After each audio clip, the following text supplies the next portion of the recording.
Welcome to Subramani. I was watching some videos and reading some stuff on Xi in China taking over the third term, and very clearly he's dominating.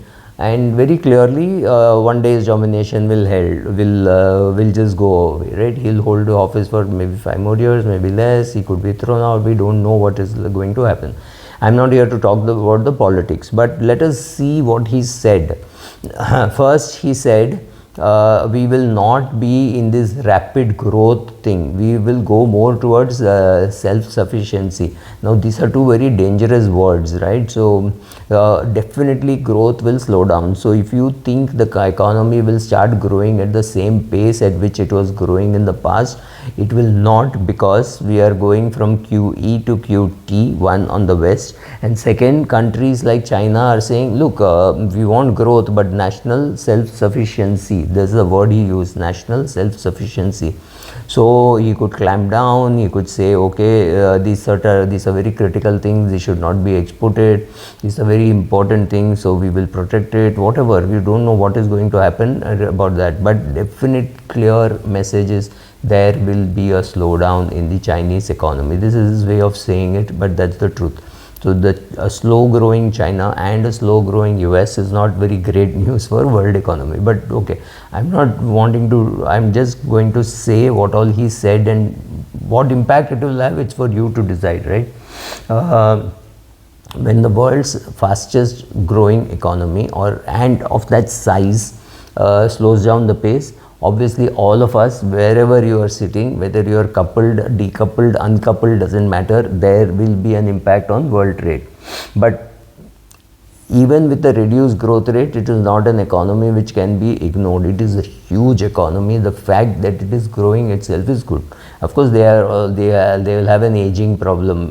That's a different thing. But they will definitely slow down, and economy of this size slowing down means less. There'll be less trade, whatever. So that will definitely, and obviously there will be an impact on the world population, whether the US will get the goods, not get the goods, what will be the price, how much will be the inflation. I'm not getting into all that, but yes, there will be an impact, right? So it's a new Cold War. Very clearly they are going to be antagonistic towards the US, so US is also going to react to it. So it's not a great thing, because in the old Cold War, USA and Russia were not really doing, I would talk of not Russia, of USSR, there was not too much of trade between them. Today, I think between US and China, they have something like 40% of world trade, and that is going to shrink. I mean, will it go to zero? No. Will it go from 40 to 45? No, it will go from 40 to 30 rather than go from 40 to even 35. That is going to reduce. So that will definitely have an impact on the world economy. China has got this, China still has their own created problem, COVID. So if they're going to zero COVID, it means parts of China will be shut down and not be available to you for doing trade or business. Now that's very bad, and that is going to have an effect on all the people who are using China as a manufacturing base. So China plus one, yes. Europe plus one, yes. Europe has a huge power problem. So where will the manufacturing shift? That is something which is to be watched. It has to be Asia and Africa.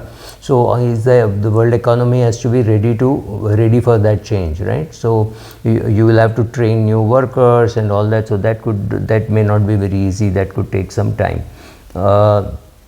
Investors will have to worry about that. In a big blow to the great ESG advocates, he has said that there will be fossil fuels, still the new fuels can take over, and I think it's very far away. When I speak to oil companies, they tell me, look, the whole thing is very far away.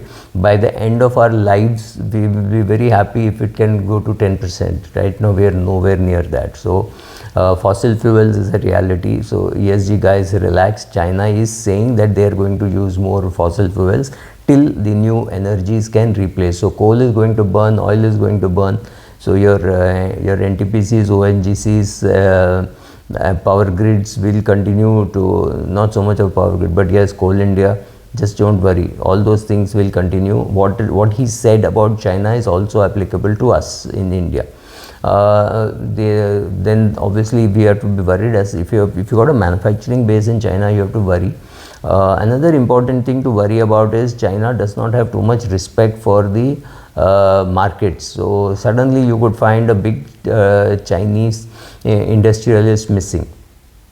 And then he comes back and he says, oh, I was on a vacation, or things like that. So that is something scary. So will more and more investment go to China? No, not with Xi at the helm, and you know that there is nothing called democracy. You know that they are going to slow down. You know they have an aging population. You know they have fossil fuels which you may be against. So China will definitely slow down. China and US both slowing down is a threat to 40% of the world trade. So understand all this before you jump and say, oh, what will be our growth rate? The world growth rate cannot be too high. India will also not grow at a very high rate. Even if we do grow at a high rate this year, next year there will be an impact because all the whole world is slowing down. So remember all this while investing. Thank you.